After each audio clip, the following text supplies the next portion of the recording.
Welcome to the Successful Nurse Coach podcast. On this podcast, Laura and Shelby, both board-certified nurse coaches, show you how to make as much money as you want in private practice as a nurse coach.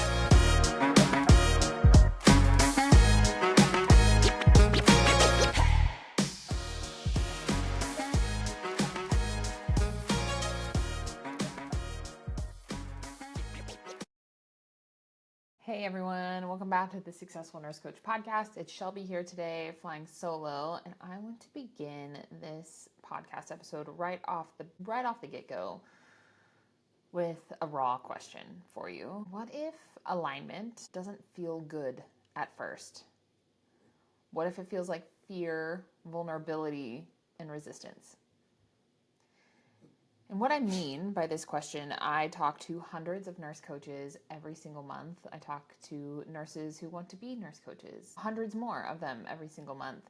And we are all a common thread, a very big common thread between all of us is that we are pursuing authenticity, we are pursuing alignment, we are pursuing a career that brings us more fulfillment and more purpose and more joy. And it's conflicting because oftentimes starting this journey is discombobulating, to say the least, of am I making the right decision? My family thinks I'm crazy. No one's ever heard of this before. Can nurses really start a business? Are we smart enough? Do we need a doctor? Like all of these just really natural questions arise, and it is scary and it's vulnerable and it can feel like we don't know what the heck we're doing. And I have many stories of where I have been brought to the edge in my own practice. Of course, there was the beginning phase of I had no idea what was going on, what I was doing. I was all of a sudden a business owner and we're just figuring it out. I did that for like a year, and then I got more intentional with my learning more about business as I stepped into this role to be a business mentor for all of for our community. And I worked through a lot of imposter syndrome as I was in these business courses and learning things so that we can make our method and our system replicatable for our community at large. There were many times where I was like, dude, are we the best people to be doing this? And even now in starting Nurse Life Coach Academy, that one has probably brought me to my knees more than once. It has had me crying in my closet a few times, and I just want to acknowledge that it's hard and that it's tough, and it is still in alignment for me. It is both. It is both of these things. And there are hundreds of things over the years that I have not felt like doing. Sometimes it's like I don't even feel like showing up for a sales call because I'm tired, because I didn't sleep well, because whatever, because I'm sick, or, if I'm sick, I usually don't show up to things. But you get my point of like, there have been times where I just didn't simply feel like showing up to things. And this is my business. I have to. We have a team. I have Laura.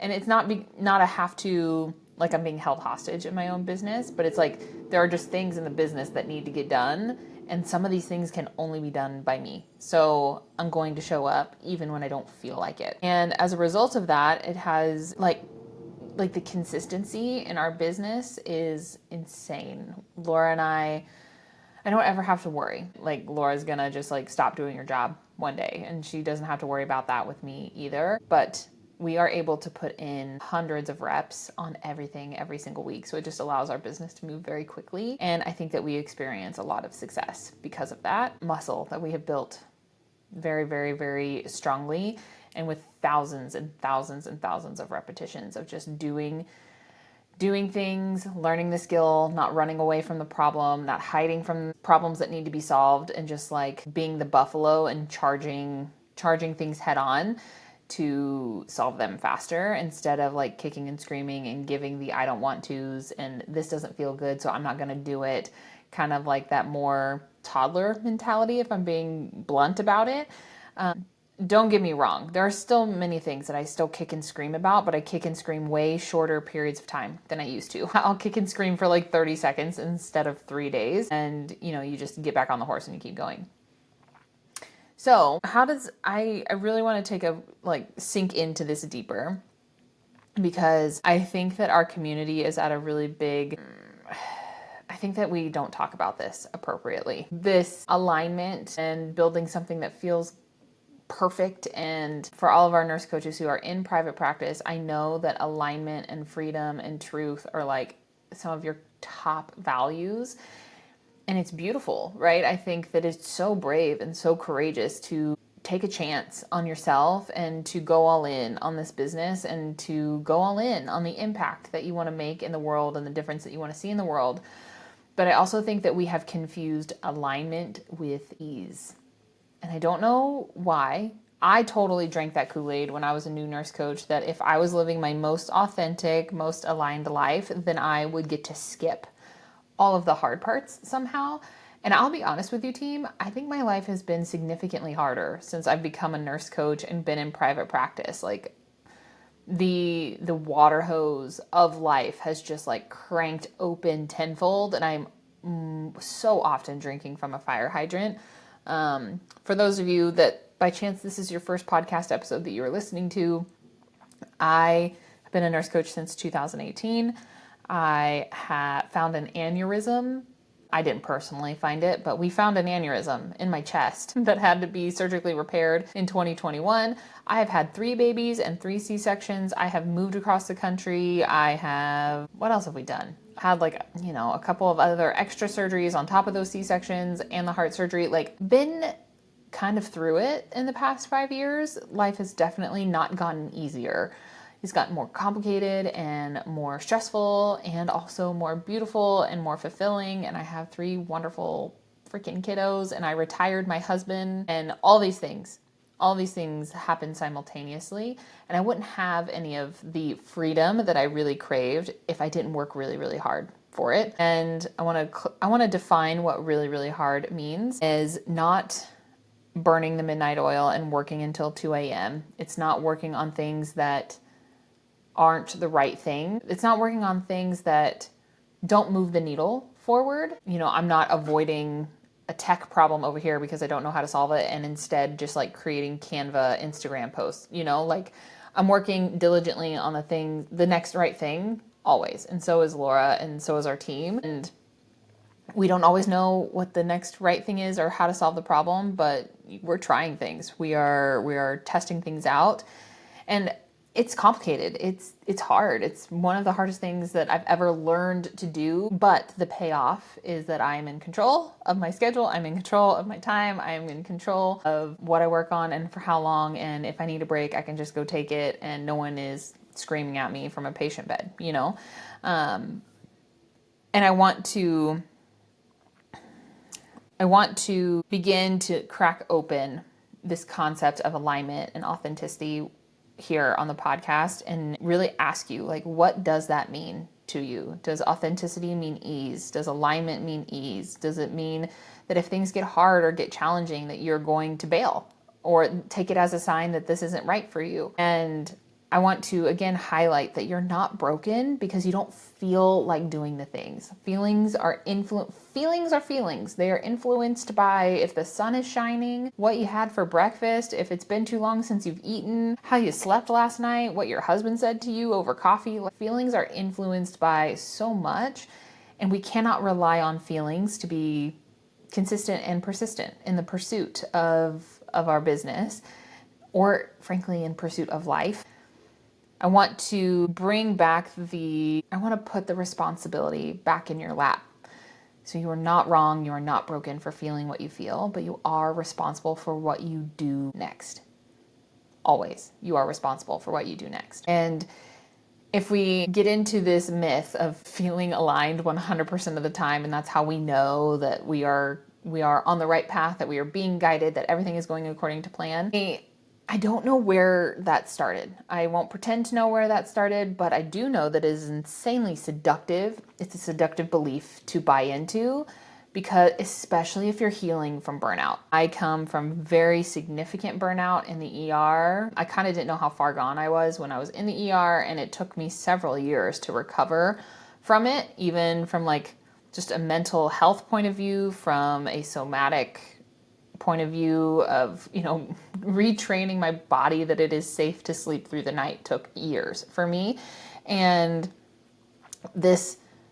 I think that we can get sold on alignment and authenticity because we perceive it as easier. And then whenever we're in the private practice world, and it's actually really hard and it requires a lot of you, and it is really fun and it is really exciting, and we do make more money and all the things, and we have the impact we want in the world, but it also is hard. It is both. And if you're healing from burnout, like I was sold on the idea of authenticity and ease. And then I went through a bit of a grieving process of whenever it wasn't a one-time problem to figure out. So yes, I expected it to be hard in the beginning, but I also expected to get better and for it to be easier over time. And what it's turned out to be is that yes, it was hard in the beginning. Yes, I learned a lot of skills. Yes, it did get easier. And because of the impact that Laura and I want to have on the nursing community, I feel like we are constantly wandering through business and entrepreneurship, intentionally looking for boxes, like mystery boxes to open and open new can of cosmic worms and just like unleash hell on our business all the time.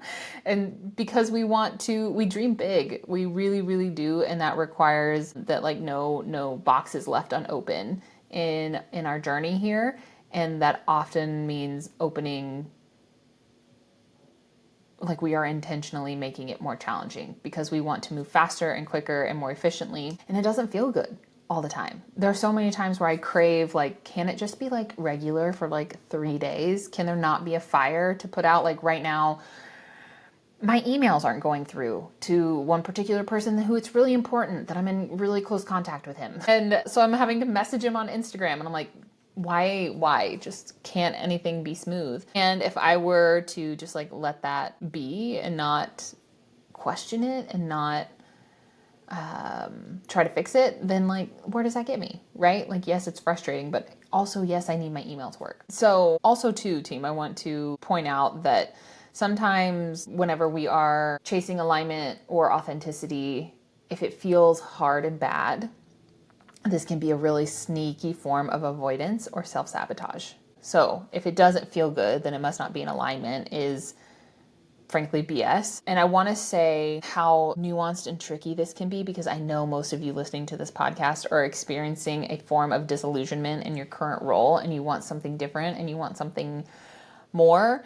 And I just want to be so transparent with you that the different and the more is still a challenge. It's still hard, but hopefully it is a challenge you are willing to fight for, that it is a battle you can show up for and keep going, like keep putting one foot in front of the other. It's just because you get out here in the world of entrepreneurship where things are completely reliant on you to make them happen, that you can pull yourself up by the bootstraps and know that this is just the path, this is the journey, that you will find a way to relate to it that is palatable and inspiring and gives hope to others to do hard things.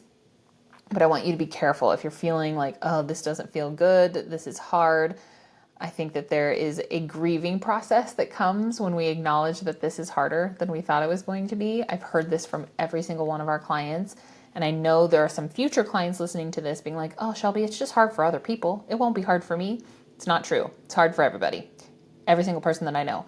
It has been hard for, and you are not special. You don't get to skip it. I didn't skip it. Laura didn't skip it. None of our 500 clients that we've ever had has ever skipped the hard part. But is there space to find meaning in the hard, to double down when it's hard? Who do you want to be when it gets hard? Who do you want to be? Okay, also, all of you, I'm going to assume all of you listening to this podcast want to have a different impact in the world than you are currently having. You want to help people differently than what you are currently doing in your bedside role. And being of service will stretch you. It's going to stretch you mentally, emotionally, spiritually, whenever we serve humans in this deep and meaningful way. Building a business that helps people is going to require courage. It's going to require repetition. It's going to require risk. And yes, it's going to require discomfort, all of these things. So some examples of this can be like you're hosting a webinar for the first time, or you're doing follow-ups from the webinar or from a Facebook post, and you would rather do anything else. You would rather go like sleep under a rock for a few days. You don't want to do it. I get it. Or maybe even it's recording a video and your inner critic is loud of like, man, this is so bad. You're so terrible. You should just give up. It doesn't matter. All of these things are just feelings. And I'm asking you to be bigger than the feelings, or give yourself a little hug, shake it off, give a pep talk. But the discomfort is a part of the initiation into the version of your next self. And what I mean by that is, I know that Shelby in 2018 said on a few of my coaching calls with my coach at the time, like, I want to change healthcare. I want to make an impact. I want people to write textbooks about the work Laura and I have done in the world. I want future nurses to know the power of nurse coaching, whether it's to keep them bedside or to provide them an alternative path in their nursing career.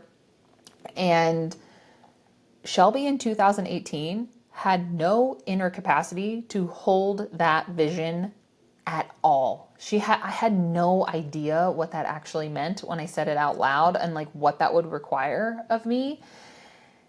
Like, that's a soul mission. And Shelby in 2018 just was so freaking bright-eyed and bushy-tailed, and God bless. I'm so grateful that she was. But through the past 7 years, I have been through very hard things in our business, very hard things with growing, learning to how to like grow and manage a team and be the leader that I want to be, how to deliver on our coaching to the same level every time and have it be this wonderful high touch experience. Like, there's been so many skills I've had to learn in the past 7 years to even make that possible at all. Like, I had to be tried by fire to be the version of Shelby who can hold this big vision of wanting to impact healthcare in a positive way. And like, those are hard earned. Those are hard earned battle scars that now, thinking back to 2018, she was so not even closely prepared, remotely prepared to have that kind of vision. But I was being trained for it. It's kind of like training for a marathon. I was starting to, lift weights and eat better and starting to do the repetitions required. And I think that if you want to do something exceptional, then you have to be willing to put in the work to do something exceptional. And I know many of you on this call will resonate with that. Like, we want to do it differently. We want to do it amazingly. We want to coach. We want to help. We want to heal. And in order to do it differently, you're going to have to actually do it differently for a long time for it to be sustainable and to like really step in to this version of yourself that takes time to cultivate. And so, okay, let's land the plane here. I'm getting a little sidetracked, but here's a better question here. Instead of being like, do I want to do this thing? Do I want to connect? Do I want to invite? Do I want to make that post? Do I want to? I want you to ask, am I willing to? Am I willing to connect? Am I willing to invite? Am I willing to do this thing that makes me super uncomfortable? It makes me have all the feelings. Am I willing to be seen? Am I willing to fail? And am I willing to keep going when it's scary or vulnerable? This is the path to true alignment. Not because it always feels good, but because it is integrity with your deeper purpose. So I hear you. I know that you don't want to. I know that it's hard. I know that it's scary, but are you willing? Are you willing to do it so that you have the impact that you want to have in the world? Life is hard, team. I know that we all know this. Life is hard. Burnout is hard. Not living your true purpose is hard. Rejection is hard. Growth is hard. Development is hard. Dreaming big is hard. So which version of hard moves you closer to who you want to be? This week, if you notice yourself saying, I don't want to, I don't feel like it, I want to invite you to ask the am I willing question instead and see how that changes your approach.